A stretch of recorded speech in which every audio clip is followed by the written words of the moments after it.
وقال لي بشرط عشان نرتبط مع بعض تكوني كويسة معايا وتديني كل حاجة.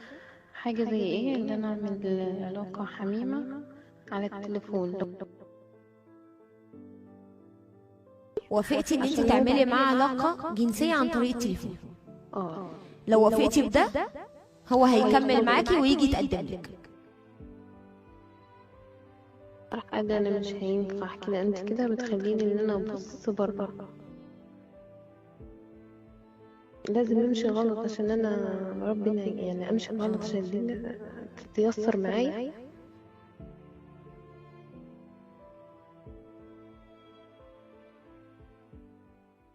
وخليني اخد تليفون واقول الو. الو، الو، اهلا وسهلا. اهلا بحضرتك. اهلا بيكي حبيبتي. اهلا بيكي. حابه تقولي اسمك؟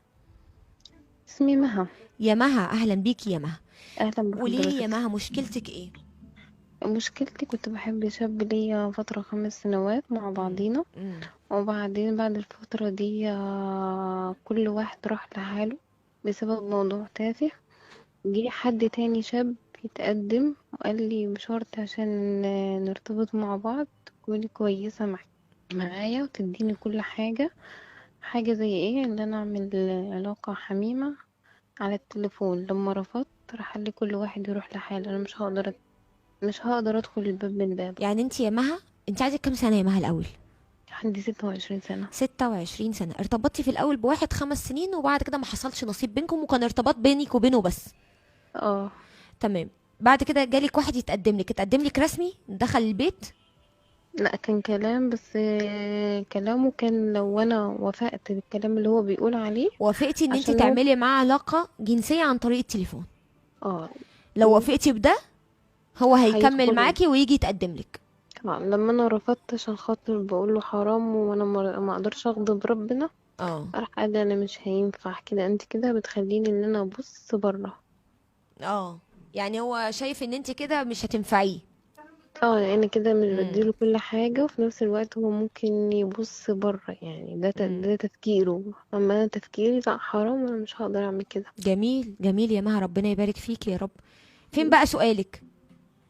سؤالي انا غلط، يعني انا مش عارفة انا يعني لما انت حد. انت دلوقتي قاعده مع نفسك كده بتقولي لنفسك ياه اللي انا عملته ده، ما كنت هطوعه واعمله اللي هو عايزه وكان جه خطبني بدل ما انا قاعده كده؟ جالك السيناريو ده في دماغك قلت كده لنفسك؟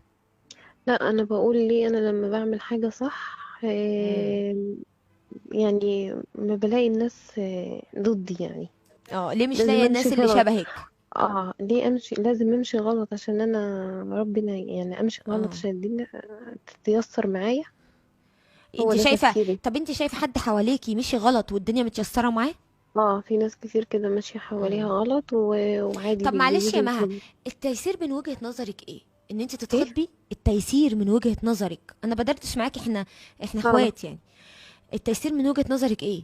الخطوبة والجواز ده يعني ايش عرفك ان اللي ماشيين غلط دول وانت شايفاهم متيسرة معاهم ده من وجهة نظرك ان هم مخطوبين مثلا؟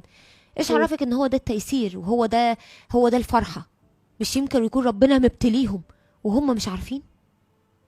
ممكن، بس انا شايفاهم فرحانين وبيخرجوا والدنيا عادي معاهم، بس انا عاوزة حد استقرار، هم مستقرين برضو. وتفتكر الولد والشاب اللي حاطط شرط من قبل ما يدخل بيتك، ويا ريته شرط منطقي وطبيعي، يعني يا ريته بيساعدك كده على القرب من ربنا، بيقولك والله لو ما صليتيش انا مش هاجي اخطبك، والله لو ما اتحجبتيش انا ما انت ما تلزمنيش.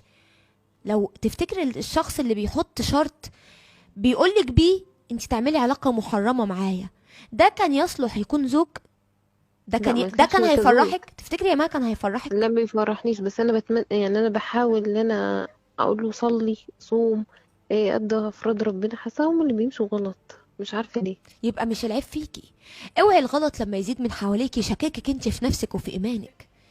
الغلط غلط مهما حصل. مر بينا الزمن، والصح مم. هيفضل صح مهما مر بينا الزمن. عارفه يا مي، عارفه يا مم. مها، الخاين اللي بيخون بيبقى عارف ايوه. ان الصادق صادق، وبيبقى عارف الكذب والصدق فين. عارفه الحرامي بيبقى عارف الامين مين، وبيبقى عارفه. مهما اختلفت الصفات واتلخبطت والدنيا ساحت في بعضها، الغلط والصح ما بيسحوش، ما ينفعش ايوه. يسيحوا، وهنفضل كده لحد يوم الدين. اوعي مم. تلومي نفسك ان